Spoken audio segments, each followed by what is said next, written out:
नमस्कार दोस्तों, मैं नितेश मिश्रा आज लाइव आप लोगों के साथ फिर से जुड़ा हूँ रिपब्लिक इंडिया सच का आईना में। दोस्तों, हम लोग भ्रमण की इस कड़ी में रोज आपको नए से नए जनता के लोकप्रिय और दिलों में बसने वाले भावी प्रत्याशियों से मुलाकात कराते हैं।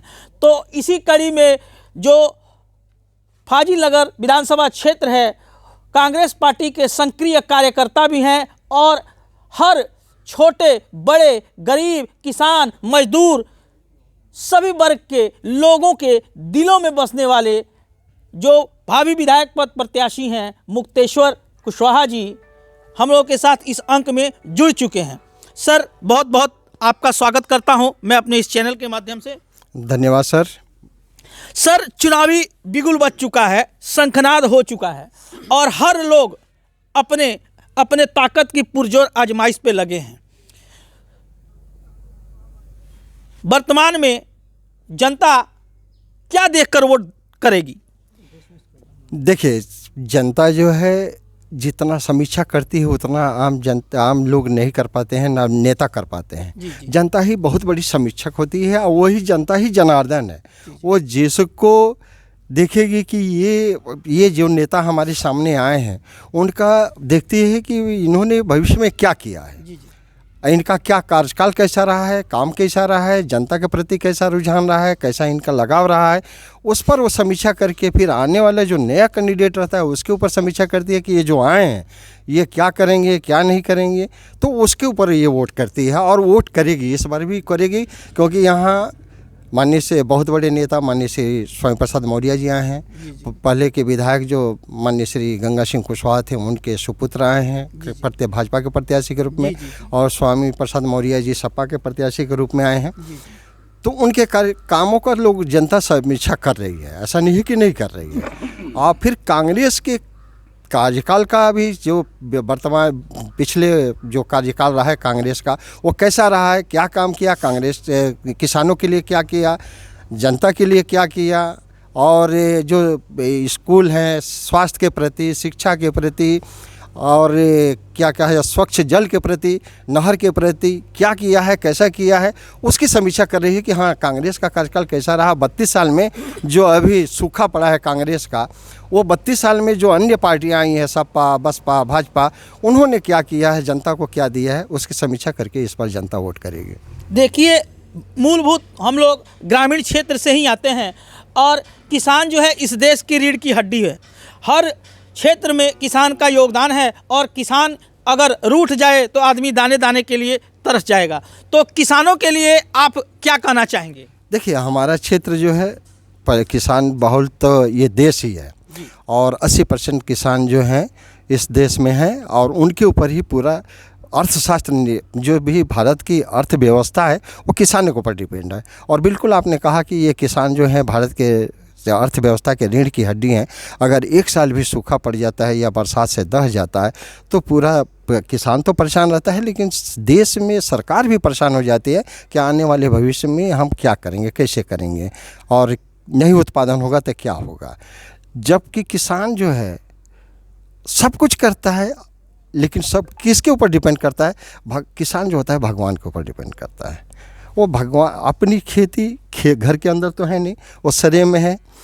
कभी आपका प्रकृति का मार पड़ा, कभी जानवर का मार पड़ा, कभी कुछ ऐसे लोग शरारती तत्व के लोग रहते हैं उनका भी मार पड़ता है किसान के ऊपर, और फिर उससे जब बचता है तब उसके घर आता है। तो ये कहा जाए कि अभी हम जिस घर में बैठे हैं, दरवाजे पर बैठे हैं, माननीय श्री अनिरुद्ध कुशवाहा जी हैं, इन्होंने अभी बताया कि 2 साल से हम लोग की फसल नुकसान हो रही है। और ये जो हम साग भाजी लगा रहे हैं वो 2 साल से एकदम नुकसान हो रहा है। जब लगता है, जब फलने का नौबत आता है, बरसात आ जाता है, वो डूब जाता है।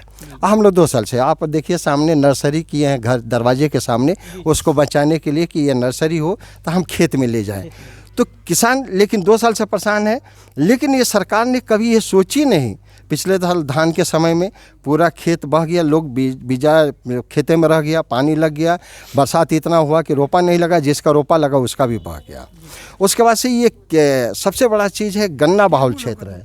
गन्ना बहुल क्षेत्र में गन्ना जो लगाए लोग, बरसात के चलते पूरा गन्ना जहाँ डूब गया वो गन्ना सूख गया। उस आदमी को क्या मिला?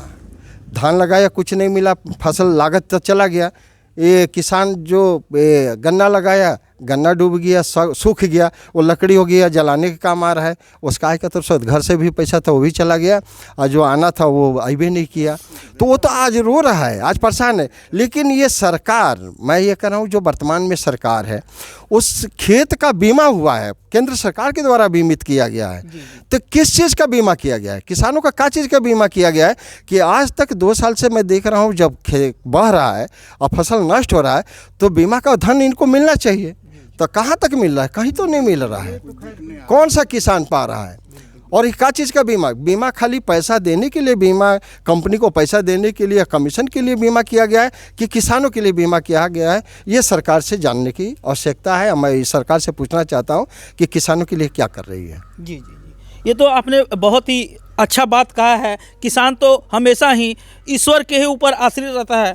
कहा गया है, पुराणों में भी हम लोगों के बड़े बुजुर्ग कह गए हैं कि कंठे खेती और गाभिन गाय, जब मुंह तक जाए तभी बुझाए। उससे पहले इसका कुछ भी कहना, अनुमान लगाना उचित नहीं होता है। चाचा, आप क्या कहेंगे? हम का कहें, ऐसा सरकार बढ़िया बा, ठीके बा, लेकिन हमने के सब खेत दह जाता। मरचा 10 कट्टा वाला दह गई, मकई बोलन 1 बीघा वो दह गई। जौन फैसिल बोत घोड़ा केवड़ा तो बारिश आवता 2 साल से दह जाता। सरकार के तरफ से आपको कोई मदद नहीं मिला? कुछ नहीं। हमारे को गाय रही 50,000 के बिजली से 8 दिन हो गए, मर गए। क्यों पूछवैया नहीं गए दादा के जे का होता का नहीं के होता, का करी जा। हमने के बुर्बक आदमी खेती कर दें जा, नहीं के हो तो मर के टपटपा दें जा, का करी जा। बड़ा भाजपा देतिया बेरा को खेत जाके ना आयल। किसान इतना भर्ती लगा के कैला बा, ओकर दह गल तो देखो जाई, क्योंकि भेज कुछ नहीं। तो इस बार अपने क्षेत्र के ही मुक्तेश्वर कुशवाहा जी आप लोगों के बीच में आए हैं, तो उनको आपकी सपोर्ट करते हैं। कुशवाहा जी का वोट दे जा। गरीब पार्टी बा, पुरान पार्टी, अनहर कौन बोलो पानी मिलता रहा, वो नहीं मिला। जी सर, आप क्या कहना चाहेंगे? हम तो यही कहना चाहेंगे कि सही बात है, सब लोग किसान भाई, किसान हैं, किसान क्षेत्र से आते हैं। तो एक तो भाई प्रकृति आपदा से, और इनके जो मवेशी है, जो छोटा पशु है, उससे तो किसानों का फसल बर्बाद है। और जो फसल घर में आता है उसका उचित मूल्य नहीं मिलता है। धान 1000 से 1100 रुपया बिका, गेहूँ 1100 से 1200 बिका, मक्का कोई बो नहीं पा रहा है, अरहर कोई बो नहीं पा रहा है, धनिया मटर कोई बो नहीं पा रहा है। इनके छोटा पशुओं से कि घर आ नहीं पाएगा, और जो घर आ जाता है उसका उचित मूल्य नहीं मिलता है। तो किसान बुरी रीति से समझिए, एक तरह से आर्थिक तकलीफ में डूबा हुआ है और पीड़ित है इस भाजपा सरकार से। अब एक ही फंडा इनका रह गया धर्म के नाम पर। तो सब लोग अपने धर्म पर, आस्था पर विश्वास रखते हैं, उसमें तो कहीं कोई कमी नहीं है। लेकिन ये इस बार किसान और जो भी मजदूर वर्ग है उनको वोट नहीं करेगा, इस सरकार बदल देगा। जी, ठीक है, बहुत बहुत धन्यवाद। तो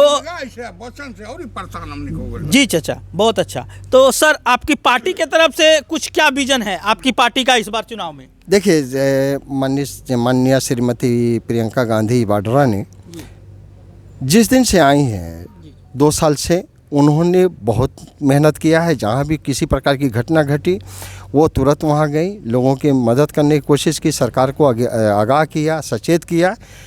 और आपसे कहूँ कि ये जो लखीमपुर खीरी का घटना था, जो किसानों के ऊपर मंत्री का बेटा ने गाड़ी चढ़ा दिया था और किसान जिसमें मर गए थे, आज देखा जाए तो किसान के साथ कहाँ है सरकार, ये केंद्र की सरकार चाहे भाजपा सरकार।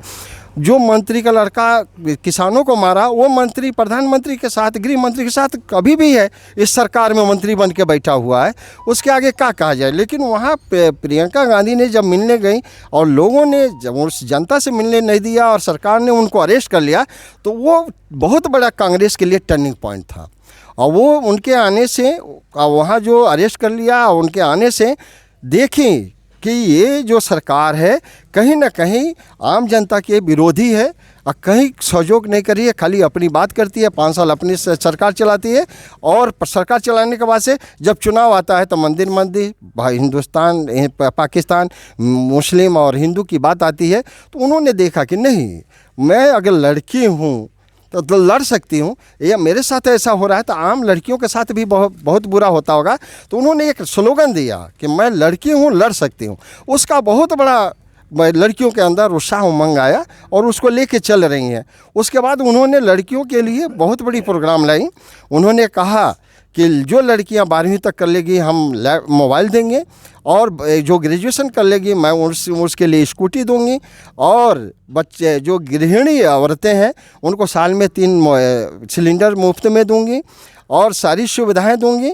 ये चीज़ें चल रही है और उसका और लोगों में बहुत बड़ा बने कहा जाए कि एक्सेप्ट किए हैं, लड़कियां एक्सेप्ट किए हैं, औरतें एक्सेप्ट की हैं, आम जनता भी जो किसानों के लिए कही है कि किसान का बिजली बिल हाफ करेंगे और कर्जा उनका माफ़ करेंगे। जो कोरोना काल में लोग मरे हैं उनके लोगों को हम 25,000 रुपया देंगे।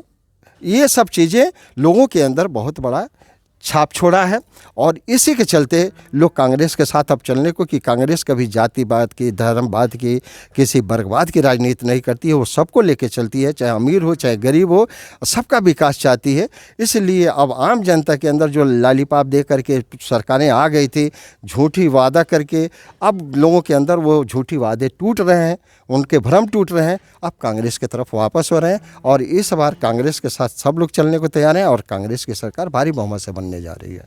मेरी भी आपसे दिली शुभकामना है कि आप आएँ और क्षेत्र में जो बदहाली है उसको दूर करके विकास के इस रथ को आगे बढ़ाने का कार्य करें। बहुत बहुत धन्यवाद मेरे इस चैनल से जुड़ने के लिए। आज के अंक धन्यवाद। जय हिंद।